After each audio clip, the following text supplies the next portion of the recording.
Hello everyone, in this video I'll be translating and summarizing the latest Urdu broadcast by Shahbaz Gill to make it accessible for our English-speaking audience. Let's go through the key developments and insights in Shahbaz Gill's words.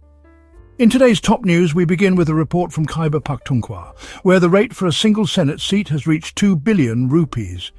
You might be wondering, are Senate seats being sold somewhere in a store that their rate has gone so high?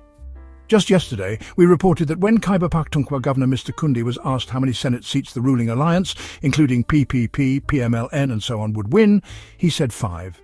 A journalist responded, "How can you win 5? You don't have enough votes. Who will vote for you?"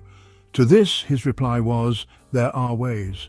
Today we report, based on informed sources familiar with Khyber Pakhtunkhwa, including both high-level political and journalistic insiders, that the market rate has reached 2 billion rupees per seat.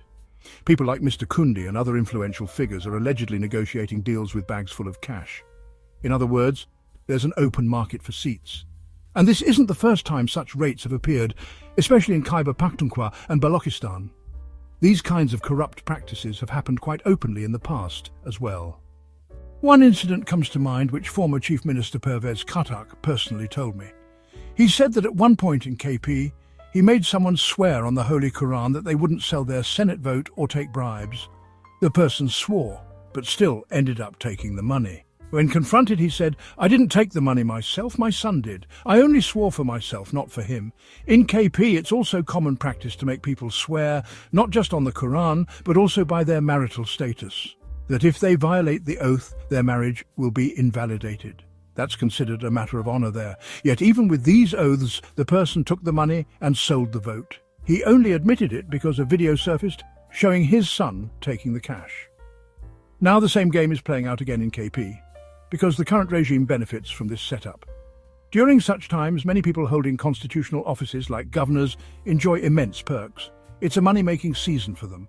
Just like in real estate, where brokers earn commission regardless of who pays it, similarly, these officials sitting in key positions get a cut from both sides. The more hands a Senate seat passes through, the more commission they earn. Right now, the rate has reached 2 billion rupees per seat. The Senate seat market in KP is wide open. What's more interesting is that people associated with ISI and MI, who handle political maneuvering, are also allegedly profiting from this. Remember, on February 8th, ANP's Aimal Wali openly stated on TV which colonel, which major and which brigadier took how much money to manipulate elections and win seats for their chosen candidates. That wasn't me saying it, it was Aimal Wali. Similar discussions are now circulating around the Senate. If 5 seats are up for grabs, political actors say, let's divide 3 among ourselves and give 2 to the others, meaning military handlers. Everyone wants a cut. It's a daily wage season, a time to cash in. This is precisely why Imran Khan remains the only Pakistani politician who has consistently demanded transparency in Senate elections, specifically that voting should be by show of hands, because it's an intra-party election and MPs are constitutionally bound to vote for party candidates. He repeatedly pushed for electronic voting machines, which, are standard in many countries, but General Bajwa sabotaged the move. Now we know why, because military generals in Pakistan do not want free and fair elections. If elections are transparent, they can't manipulate the results, install their own stooges, or push through legislation with their hand-picked lawmakers. Similarly, in the Senate, they want compliant members who will pass whatever bills they want. So, they must keep the election process opaque and manipulable, allowing them to seat whoever they want and pass laws as they wish. Another key point is that those who pay money to get into the Senate come with their own agendas. They pass self-serving legislation, engage in deep corruption, and this entire process runs counter to transparency. That's why Imran Khan has always stood for transparency and insisted on show-of-hands voting. Currently, PTI workers are deeply upset, especially in Khyber Pakhtunkhwa. There are reports, for example, about a person named Mr. Afridi being given a Senate ticket. I don't personally know KP's politics that well, but from what's being said on social media, serious allegations are circulating that he's trying to buy a Senate seat. Allegedly, deserving party workers are being denied tickets, which are instead being given to wealthy individuals. Again, this is the general perception on social media. It might not be entirely accurate, but it needs to be addressed. Especially for PTI and KP, there's a pressing need to dispel this perception and uphold Imran Khan's ideology, which has always emphasized empowering the grassroots workers. Imran Khan's vision must be upheld. PTI workers in KP should be given first priority, as they have sacrificed the most and stood by the party through thick and thin. They deserve Senate tickets more than any wealthy outsider. Now let's move on to Lahore, where the situation is even more serious. Many of you may have heard or experienced in life that people ask for expensive dresses as gifts, some ask for expensive bags, some ask for jewellery, and some even ask for cars. The most common being, "I want this as a gift." But now I will tell you about a personality who is getting motorways as gifts. Yes, you heard that right, madam. She feels troubled. Even though the Raywind Road has been made a double road, it goes all the way to her house and to Umrah, and billions of rupees have been spent on it. But generally, if a road is about 100 or 200 kilometers, it can be made a motorway. But here, the road is only about 16 kilometers long. A road can be built, but not a motorway. There is usually more distance between one interchange and another. So how can a motorway be built on such a short stretch? But because on the other side, there is Rani Sahiba. And when Rani says something, no one can refuse her. So now, Rani Sahiba is getting a motorway as a gift. You might ask, how is she getting a motorway as a gift? Isn't she making it herself? No, even though she is the Chief Minister of Form 47, Chief Ministers don't make motorways. It comes from the federal government. A motorway is a big project, and the provincial government alone does not have the authority to approve such a project. So obviously, Field Marshal Sahib's approval is involved here, so this 16-kilometre motorway will be built for Madam so she can leave her house and reach the motorway. Billions of rupees will be spent on it. So if you want to ask for a gift, ask for something like this. Forget bags, dresses and shoes. Just ask for a motorway directly. I believe such a gift has never been asked for or given anywhere else in the world. This is development. Or you can call it corruption, misappropriation of priorities, or misuse of public money based on personal likes and dislikes. Call it what you will. A few days ago from Islamabad, there was a report that 27 Pakistani YouTube channels were being banned, and Judicial Magistrate Abbas Shah had issued an order and sent it to YouTube. I told you that day that there is no doubt that some journalists are very reputable and have made many sacrifices, and in this whole process they have contributed a lot to Pakistan. I also told you that some relocats, sycophants, and some close people to the establishment, whose YouTube channels you can consider to be General's own channels, are involved. One drinks Nurpur's milk, while another relocat now only eats grass instead of milk from Nurpur.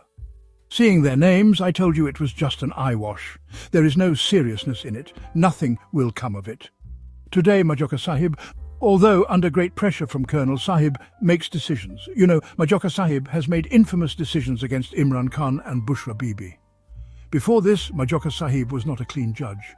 He is in a bad state himself. But as I told you regarding the banning of the 27 channels, I repeat, some are truly respectable journalists, but some are touts and relocats. Seeing the names, I realized it was all a trick with no truth. Today, Majoka Sahib, a session judge and additional session judge, cancelled that order. Now with the order cancelled, it's as if it never happened. The new order will be sent to YouTube by the respectable journalists whose channels were involved, like Satur Sahib, Matiola Jan Sahib and many others. So the first order will be like it never existed. We had expressed this opinion that day, and you're seeing it happening now. You might ask why some relocats were included to give it some credibility. This is your system, your group, your public, and your narrative.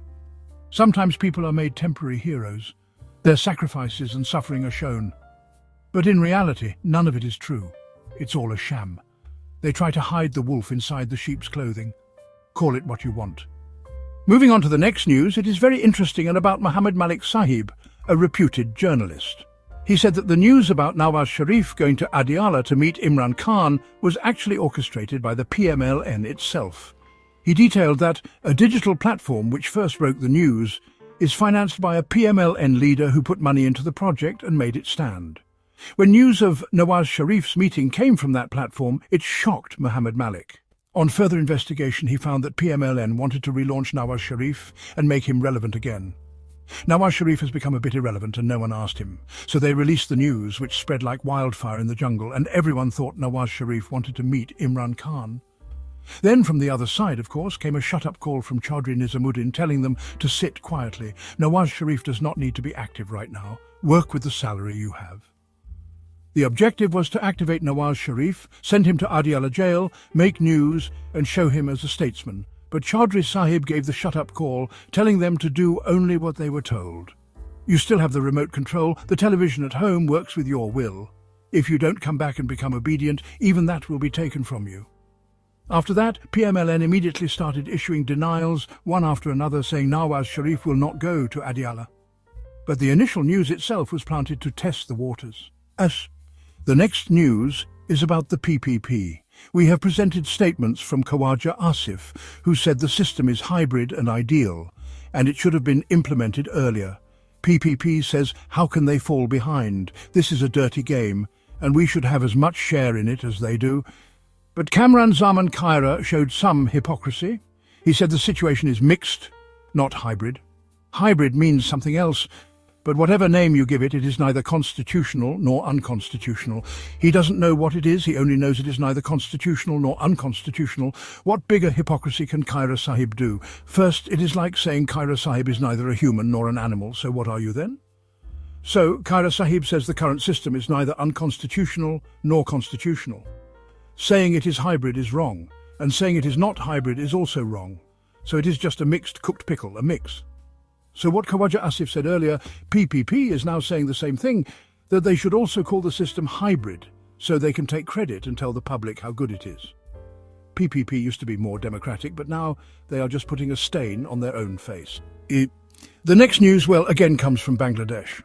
Just 2 or 3 days ago, we told you about an authentic audio of Sheikh Hasina Wajid that was leaked.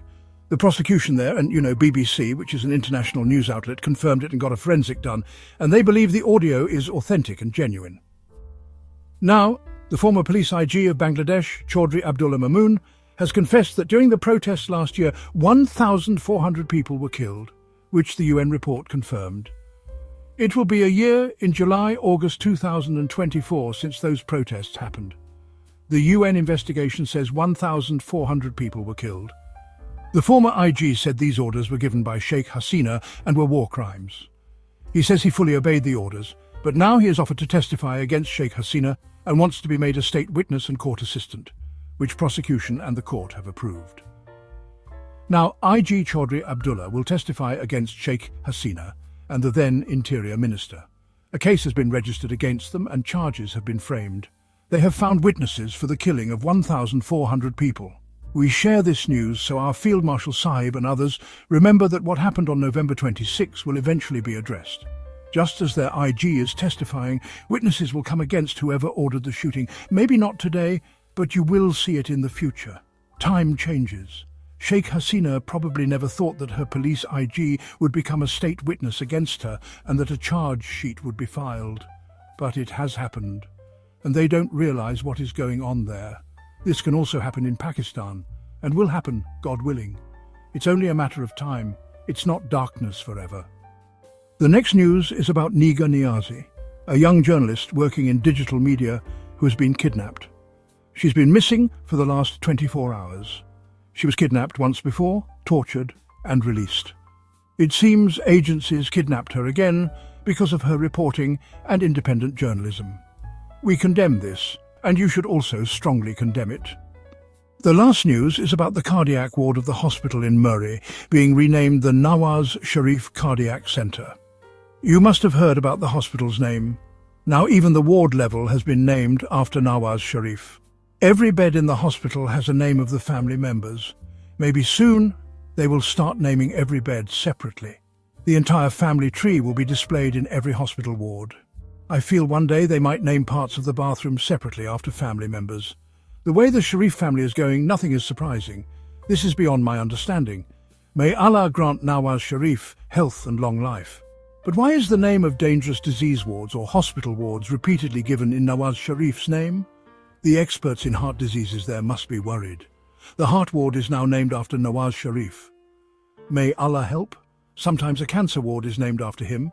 Sometimes a cardiology centre is named after him. May Allah protect him. But I now suspect this program is somehow about harming Nawaz Sharif. That wraps up our translation of Shahbaz Gill's video. I hope this English version helped you understand his message better. Please like, share and subscribe to Awami Lens to help our community grow.